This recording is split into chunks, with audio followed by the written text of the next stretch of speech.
Bismillahirrahmanirrahim. Assalamualaikum warahmatullahi wabarakatuh. Alhamdulillah rabbil alamin. Wal aqibatu lil muttaqin wa la udwana illa 'alal zalimin. Wassalatu wassalamu ala asyrafil anbiya'i wal mursalin nabiyina Muhammadin wa ala alihi wa sahbihi ajma'in. يا أيها الذين آمنوا اتقوا الله حق تقاته ولا تموتن إلا وأنتم مسلمون سبحانك لا علم لنا إلا ما علمتنا إنك أنت العليم الحكيم اللهم لا سهل إلا ما جعلته سهلا وأنت تجعل الحزن إذا شئت سهلا ما بعد. Ikhwani fi din rahimani rahimakumullah. Alhamdulillah, syukur kepada Allah yang mudahkan kita untuk hadir di tempat yang mulia ini. Ada 5 hal yang menjadi amalan para salafus saleh yang senantiasa kita harus menjaganya.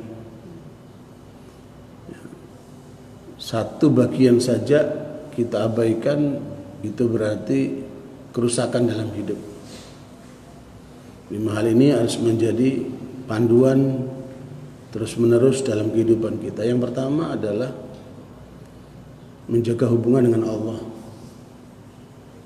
Dari mulai ma'rifatullah, penguatan, pengenalan kita kepada Allah melalui Al-Quran dan segala ciptaannya, bagaimana tadi yang dibacakan oleh imam, itu akan menghantarkan kita untuk senantiasa mendekatkan diri kepada Allah.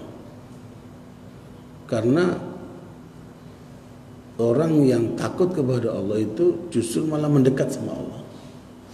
Beda kalau orang takut sama macan, sama ular, sama makhluk-makhluk yang lainnya. Ketika dia takut, maka dia menghindar, menjauh.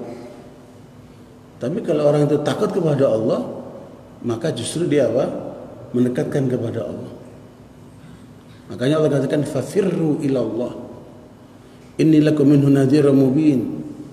Ya, berlarilah kepada Allah. Kembalilah kepada Allah. Ya, jadikan tujuanmu itu adalah Allah, dan Allah memperingatkan untuk hal itu. Makanya siapa manusia yang dipuji oleh Allah di dunia ini? Siapa? Bukan presiden, bukan menteri, bukan pengusaha, bukan macam-macam profesi manusia itu. Yang dipuji oleh Allah apa? Dalam surat Al-Imran ayat 18 Allah menyebutkan, A'udzubillahi minasyaitonir rajim, syahidallahu annahu la ilaha illa huwa wal malaikatu wa ulul ilmi qa'iman bil qist. La ilaha illa huwal azizul hakim. Ya, Allah bersaksi, dan saksi Allah enggak mungkin meleset. Kalau saksi di pengadilan banyak palsu, banyak rekayasa. Tapi persaksian Allah tidak pernah meleset. Allah bersaksi untuk apa? Untuk sesuatu yang besar, bukan sepele, remeh-temeh. Ya, seperti yang pernah dilakukan oleh Bashir, sahabat Nabi ini, ingin memberikan sesuatu kepada anaknya bernama Nu'man.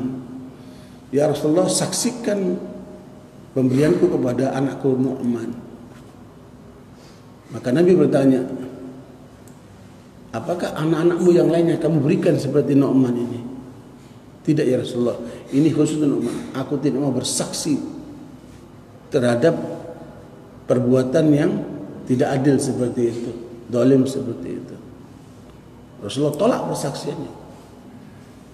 Dan kita pun harus begitu, menolak segala persaksian yang yang buruk, yang zalim, yang menyimpang. Kita boleh hanya bersaksi untuk sesuatu yang diridhai oleh Allah SWT. Nah, persaksian yang paling tinggi itu adalah la ilaha illallah. La ma'budu bihaqqin illallah.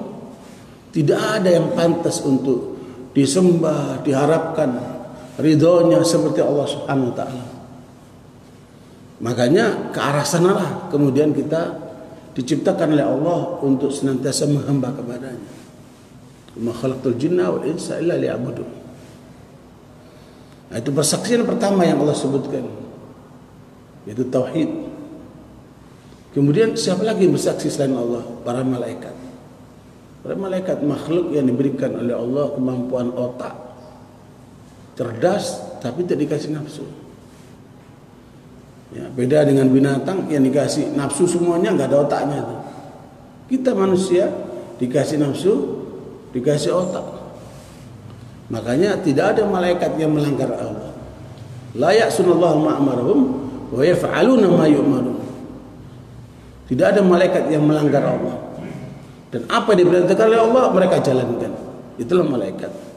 Jadi kita manusia ini, ya, suruh sholat subuh aja. Tuh. Suruh sholat subuh berat. Ya, coba antum lihat, kalau Jumatan penuh masjid-masjid itu. Tapi kalau subuh tidak seperti itu. Kenapa? Masih banyak orang yang berat datang untuk menjalankan sholat subuh di masjid berjamaah itu. Nah, barakallahu sekalian, padahal sholat subuh ini disaksikan oleh malaikat.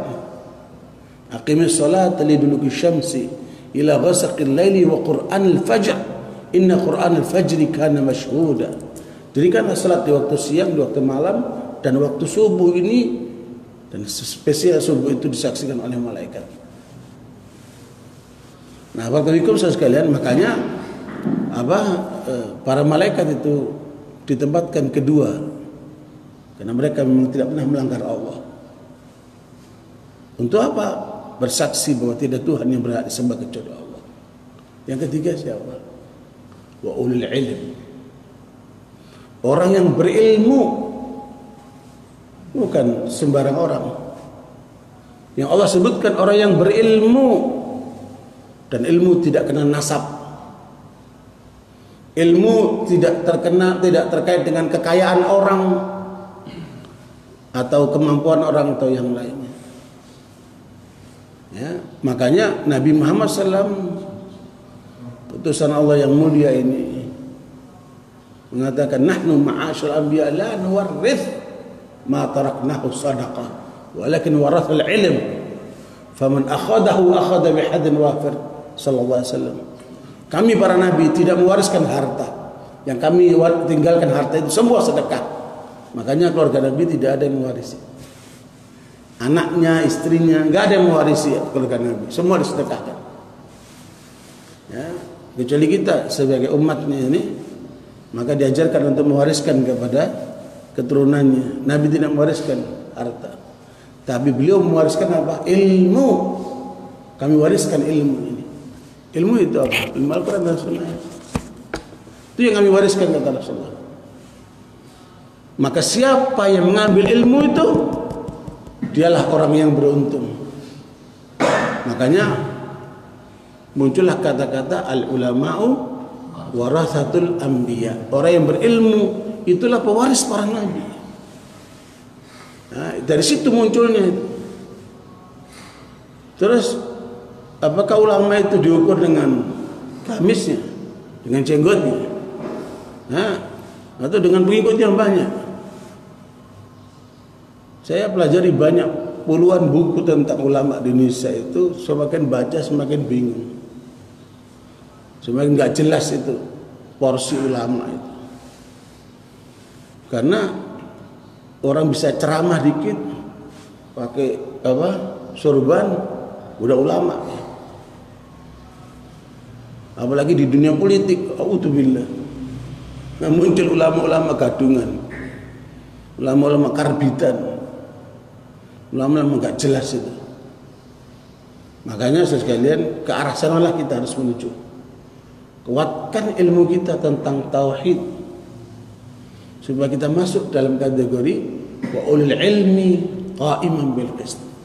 Bukan sekedar ilmu yang dimiliki, dipahami, tapi qa'iman bil qist, menegakkan ilmu itu, menjalankan ilmu itu. Bukan hanya sekedar teori, tapi juga praktek. Kalau kita ingin memenangkan Islam cuma berteori, nggak akan pernah menang. Ketika kita ingin memenangkan Islam, harus polanya itu, ilmu dan amal. Walladzi arsala rasulahu bil huda. Bil huda ini dengan ilmu yang bersumber dari Al-Qur'an dan Sunnah. Wa dinil haq itu praktek terhadap ilmu yang kita peroleh dari kebenaran Islam itu. Lidhirahu 'ala dini kulli, baru akan memenangkan nilai Islam itu di atas semua agama.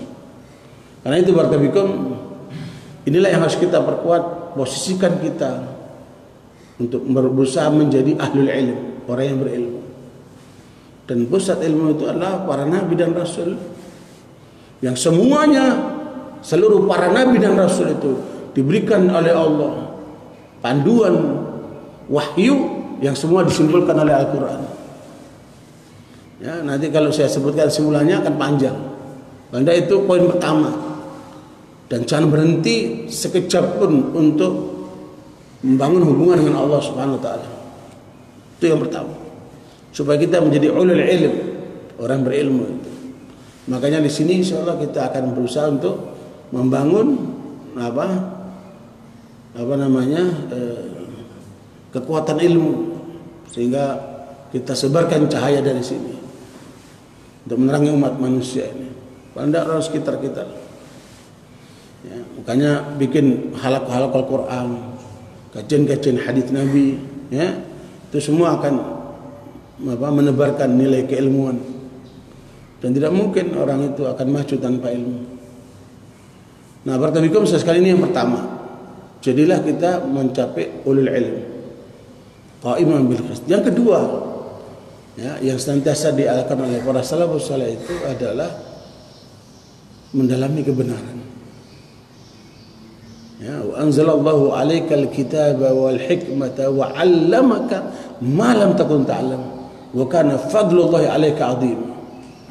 Dalam surat An-Nisa ayat 13 itu Allah menyampaikan, kami turunkan kepadamu wahai Muhammad Al-Quran, dan kami berikan kepadamu As-Sunnah, dan kami ajarkan kepadamu ilmu yang kamu tadinya tidak tahu. Sungguh karena Allah kepadamu besar. Kita tinggal mewarisi saja. Makanya harus ada waktu, perhatian yang kita berikan untuk terus mendalami kebenaran yang datang dari Allah. Fadzalikumullahu rabbukumul haqq famada ba'dal haqqi illa dhalal fa anna tusrafun. Bisa jurus kemudian Allah jelaskan secara pasti, dialah Allah Tuhanmu yang memberikan kebenaran ini. Ya. Kebenaran yang datang dari Allah itulah kebenaran mutlak. Maka siapa yang tidak berada di atas kebenaran itu, pastikan dia berada dalam kesesatan.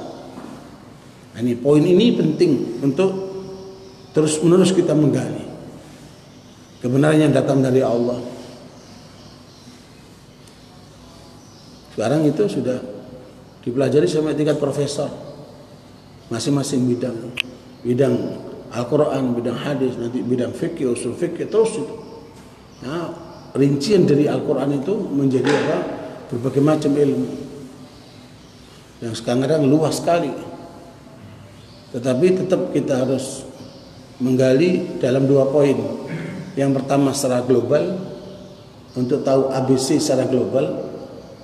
Kalau kita ingin jadi ulama maka atau dai, maka perlu dirinci, masing-masing yang global itu dirinci. Barakallahu itu yang kedua. Senantiasa cari ilmu, dalami ilmu yang bersumber dari Al-Quran dan Sunnah itu. Nah, kemudian yang ketiga, inilah nilai manusia yang menentukan nanti di hadapan Allah. Yaitu apa? Keikhlasan.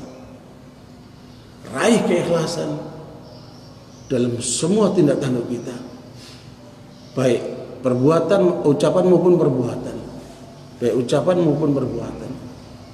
Jangan ada sedikit pun tidak karena Allah, karena itu akan sia-sia. Wa ma umiru illa liya'budullaha mukhlishina lahuddin. Hakikat ibadah itu adalah bagaimana manusia itu meraih keikhlasan itu. Dan itu tidak mudah. Karena pekerjaan yang paling berat itu adalah meraih keikhlasan. Kalau bahasanya Imam Ghazali itu, untuk mencapai itu harus melewati 3 obstacle, 3 hambatan besar. Yang pertama, bersihkan anggota tubuhmu dari yang najis dan kotor. Nah, itu gampang. Kita sudah biasa lah. Ya, dari yang najis kotor bersihkan dirimu dari itu. Maknanya kalau bisa setiap saat dalam keadaan suci. Ya, itu pun nggak mudah. Ya, batal wudhu lagi itu pun nggak mudah. Nah, itu kali muslim pertama itu lakukan langkah itu. Bersihkan dirimu dari yang najis dan kotor. Yang kedua, bersihkan anggota tubuhmu dari dosa-dosa. Lebih berat lagi. Ya, setiap saat kita bisa berbuat dosa. Yang paling banyak itu mata dan lisan ini. Ya, dosa kita paling banyak dari mata dan lisan ini. Nah, ini mulailah kita perkecil pengaruh. Ya, itu yang kedua. Yang ketiga, bersihkan karaktermu dari segala yang buruk, karakter buruk, pelit, sombong, meremehkan orang, suudzon. Itu karakter buruk dalam diri manusia.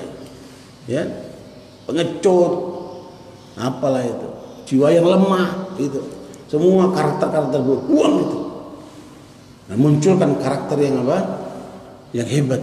Insya Allah malam ini kita akan bahas poin ini nanti di Riyadh pada maghrib.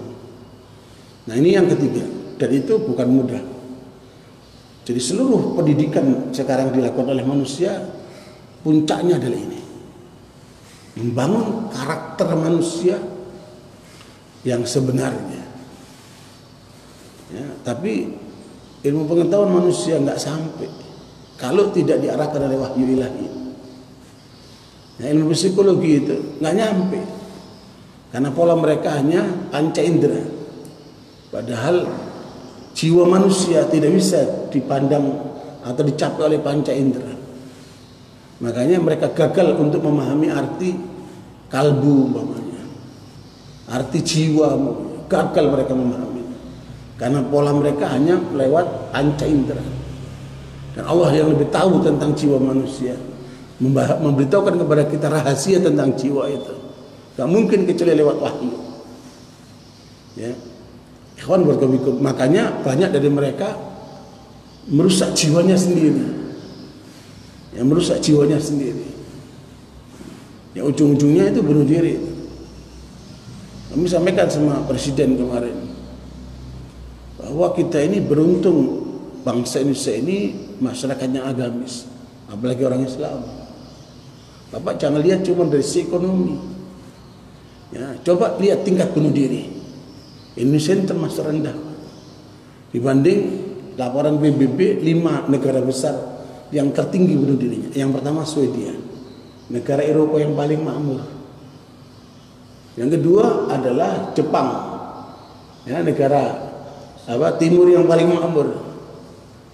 Yang keempat, yang ketiga adalah Amerika, ya, yang sumber alamnya melimpah. Yang keempat Korea Selatan. Yang kelima adalah Perancis. 5 negara besar tertinggi bunuh dirinya.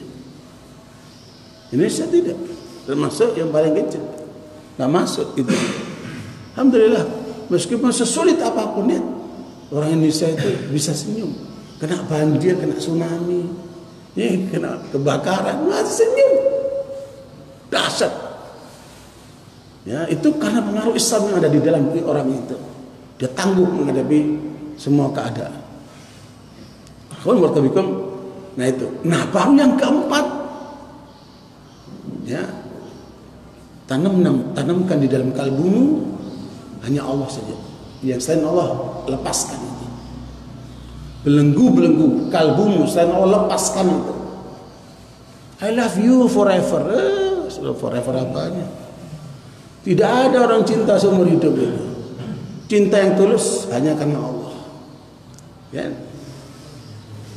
Nah, karena itu barakallahu sekalian, makanya lakukan segala sesuatu karena Allah. Nah, ini mereka ikhlasan. Ini kalau dibahas panjang. Bahkan Dr. Saleh Sadlan menulis disertasi doktor tentang keikhlasan itu 2 juz segini. Itu yang poin ketiga. Yang keempat, terkait dengan Nabi Muhammad SAW. Hubungan kita dengan Nabi Muhammad itu bukan cuma setahun sekali maulidan.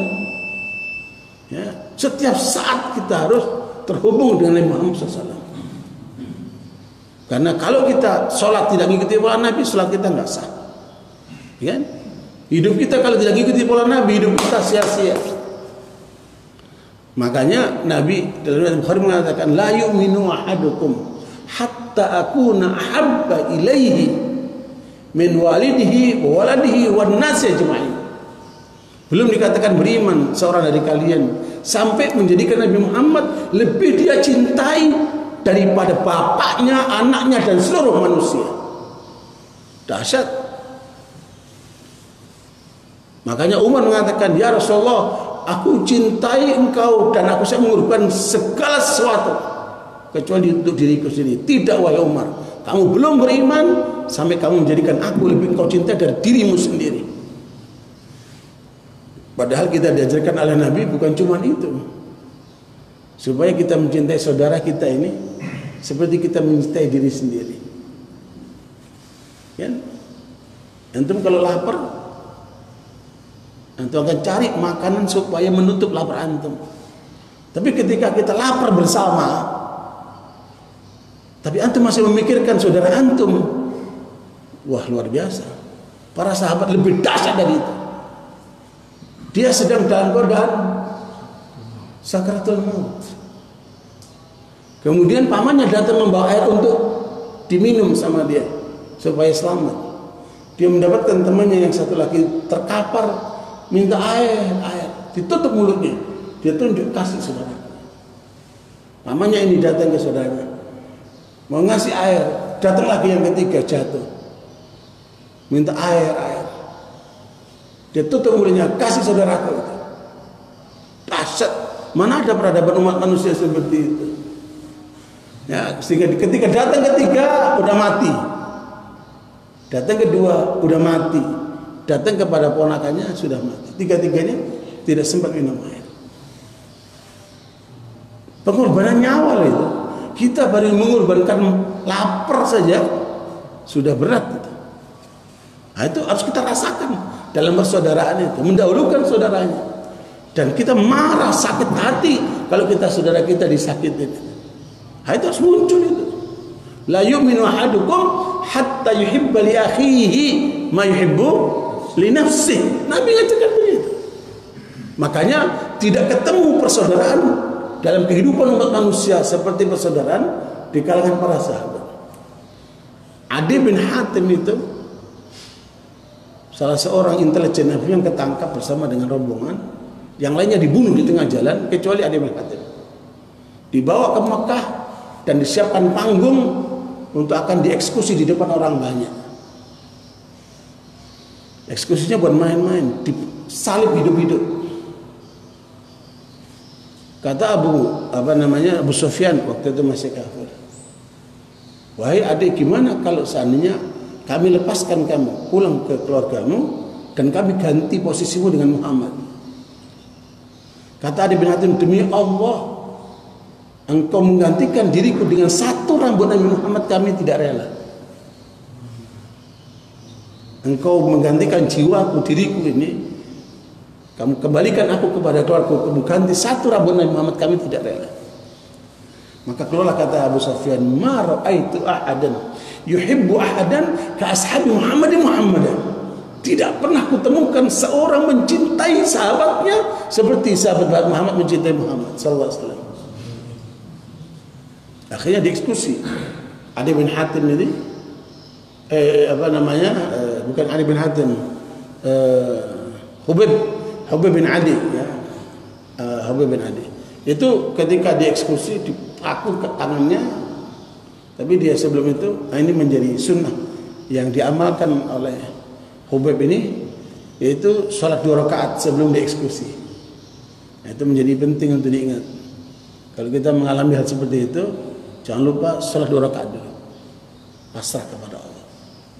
Kemudian dipaku tangannya, ya, masih bertahan hidup. Ketika dipaku jidatnya, dia menoleh ke arah Nabi Muhammad ke Madinah, mengatakan, ya Allah, sampaikan kepada Nabimu aku mencintainya. Dan Nabi SAW sedang dramatis begini, tiba-tiba Nabi mengarah ke mana? Ke Mekah, sambil mengatakan alaikassalam ya Hubib fa innahu al-ana yuqtal. Ya, selamat kepadamu Habib, sekarang dia dibunuh. Gimana cintanya sahabat Nabi Muhammad? Dan itu tidak ada dalam ajaran manapun. Makanya itu harus kita hidupkan dalam kehidupan kita. Ikutilah pola para sahabat bagaimana mencintai Nabi dan bagaimana Nabi mengajarkan kepada para sahabatnya, yang kita harus praktekkan seperti itu. Ini yang keempat. Tidak boleh berhenti untuk terus menggali ini. Yang kelima, mengkonsumsi yang halal. Ya, jangan ada yang kita makan, yang kita konsumsi, yang kita pakai kecuali dari sumber halal. Ya, dengan itu insya Allah Allah mudahkan kehidupan kita. Ya, ayat Allah katakan kepada para rasul, ya ayyuhar rasul kulu minat thayyibati wa'malu salihah inni bima ta'maluna alim. Surah Al-Mu'minun 51 Allah katakan, wahai para rasul, konsumsilah yang halal, yang baik-baik itu, karena itu akan membuka pintu amal soleh. Allah Maha tahu apa yang kalian lakukan. Semoga ini bermanfaat, menjadi panduan kita insyaallah di dalam menjalankan sisa hidup ini. Aqulu qouli hadza wa astaghfirullaha wa sallallahu alaihi Muhammad amin. Subhanallah asyhadu an la ilaha illa anta astaghfiruka wa atubu ilaik. Assalamualaikum warahmatullahi wabarakatuh.